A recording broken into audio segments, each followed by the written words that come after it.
Hello everyone, today we've got a huge new update for Infinite Galaxy. Pretty much every server has got something new to look at, and I'm going to try and go through everything in this video. We've got updates to the Ghost event, we've got a new crew member, we've got a change to the Flagship, the daily purchase for flagships, we've got new servers introduced to Galaxy Summit, we've got Academy medals, and I'm going to try and cover all that in this video, and more. Okay, so first off, the first thing you'll probably notice is up here in specials, which is usually going to be a day left on this. We've got 4 days, 21 hours. What's in here? You click that, we see the Federation's Child Prodigy. This is our new crew member, Peter McConnell.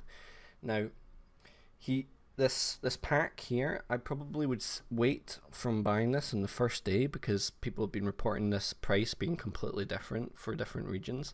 Some saying it's $600, some saying it's only $60, and right here you can see mine's £26.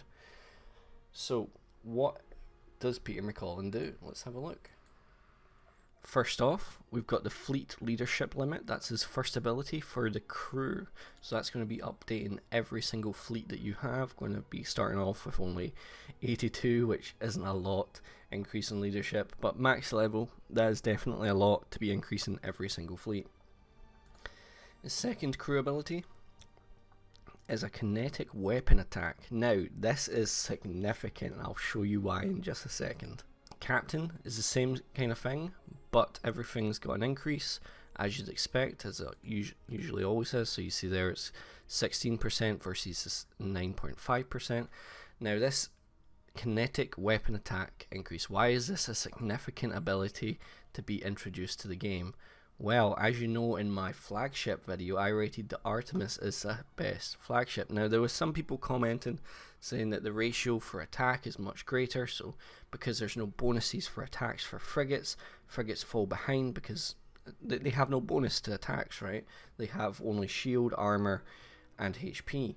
Well, now, we already have some crew which do increase frigate attack, but now we've got this kinetic weapon attack. Now, why does that matter for frigates? Let's go back here. Let's go into our ship building, open that up, and let's go all the way to rank 10 frigate. That's a kinetic weapon ship. We go to destroyer, we go to rank 10. That's missile. We go to cruiser rank 10. That's laser. So the only ship that's going to be benefiting from that in the super late game is your frigates. Now that's significant because that's a huge attack buff for your frigates. Finally, there are other ships that would benefit from it. So for example, it's not just going to be your frigates, that cycles between missile and kinetic. Your destroyers, they cycle between missile and laser, you'll see right there. And then it's your cruisers which could also benefit from this because they cycle between kinetic and laser. Now it's not your rank 10 obviously, that's your laser, but rank 9, that kinetic increase, if you're going pure cruiser and you've kind of got a mix of 9 and 10, that's going to be great. Alright, so what's next? So, going back to the pack, this I would say is actually a pretty good pack. You get 15 Rebel Citation devices, you get quite a lot of crew XP. I reckon this is probably more than enough to get him to rank 10, I'd say. You get your VIP points, quite a lot of it, and then you get this, you get the Alliance gift, which gets sent out to everyone, and it could be one of these things. And then you get 16 hours of build speed and 16 hours of tech research. So I'd say this is a pretty good bundle. I would like the price to be a little bit lower, because this is kind of for your mid to high tier paying players, but I'd say this is still pretty good. Now, probably one thing that people will maybe miss is it comes with 6,000 corium.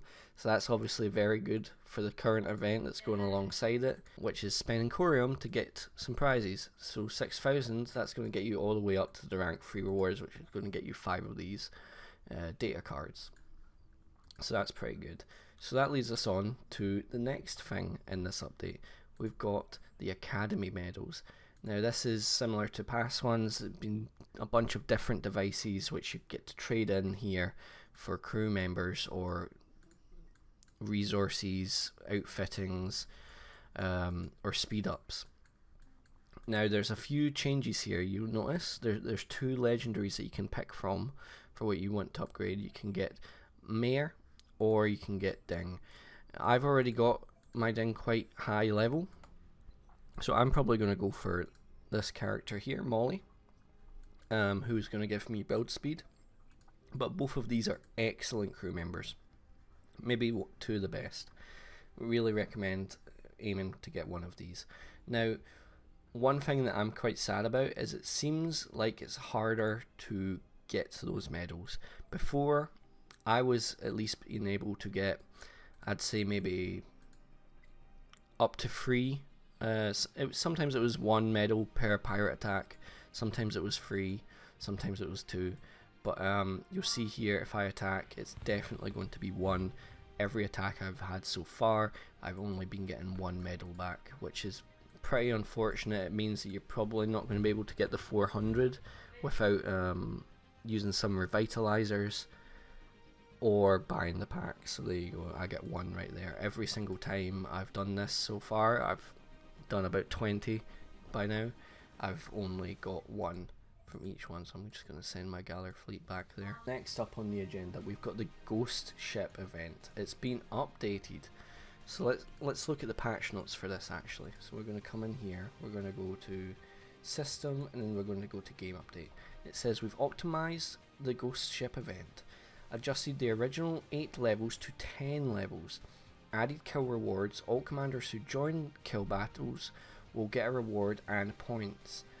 Adjusted the points needed for individual rewards, increased the number of flagship energy cores and resources to the points rewards and ranked rewards. So basically everything's improved about this. You're getting rewards for kills, you're getting better rewards for your alliance points, you're getting better rewards for your individual ranking, you're getting more energy cores, you're getting more XP. It's all round a very good update for the Ghost event, which was, in my opinion, the worst event in the game up until now, because it just wasn't worth doing in the late game.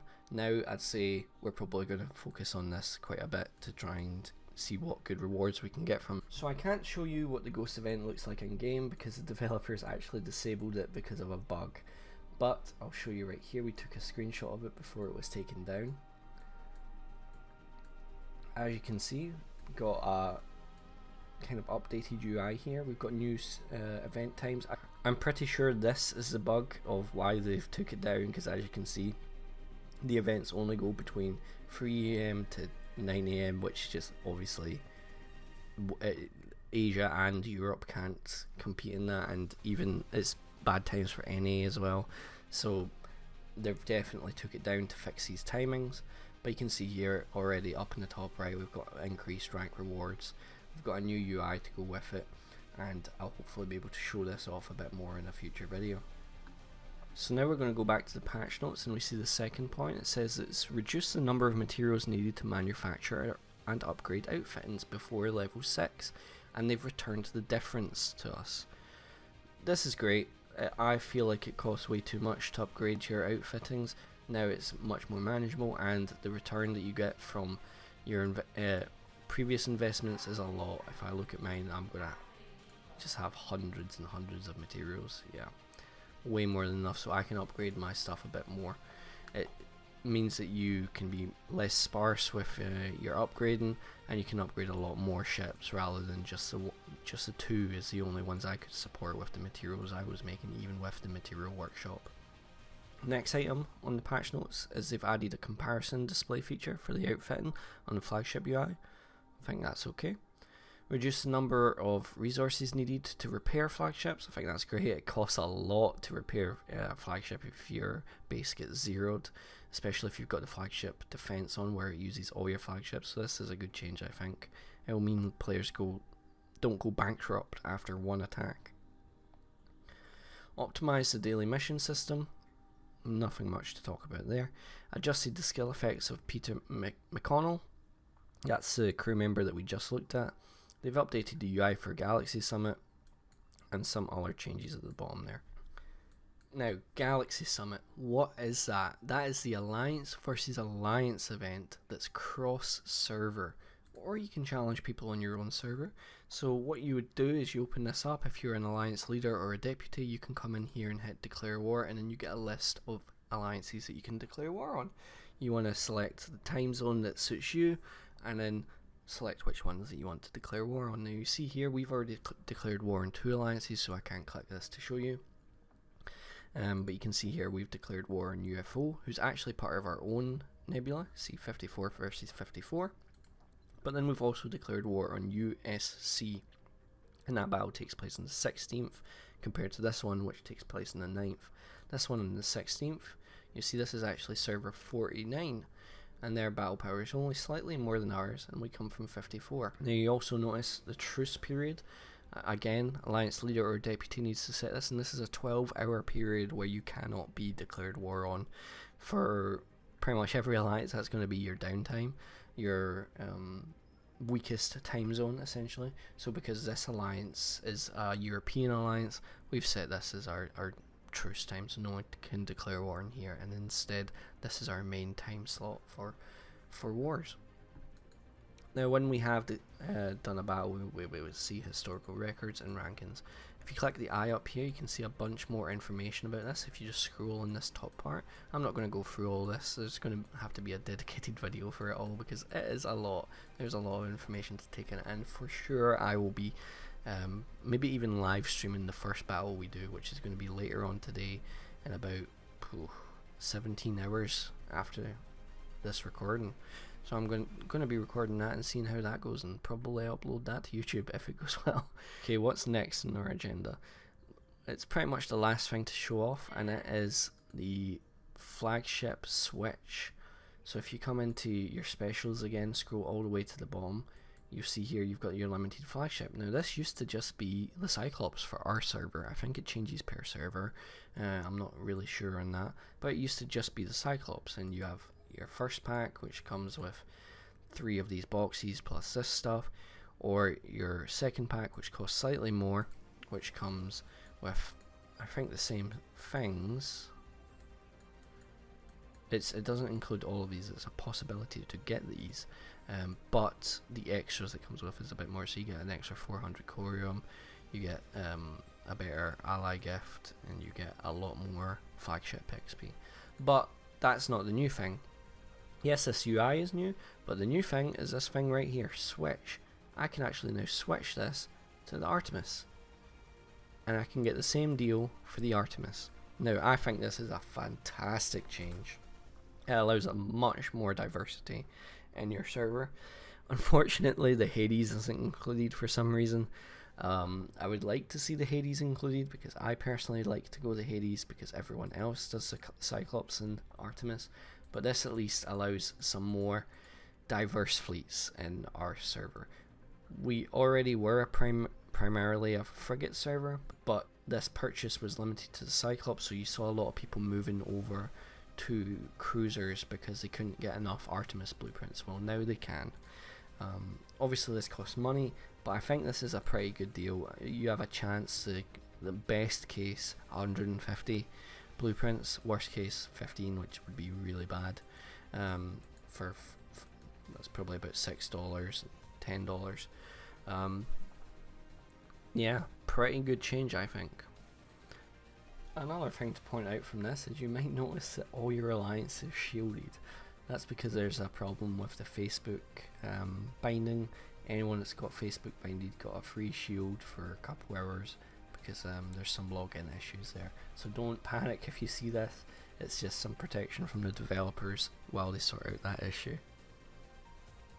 Thank you so much for watching. If you like these kind of videos, these patch videos, let me know. Give this video a like, subscribe, and I'll make more. Alright, thanks so much for watching. I hope you all have a wonderful day.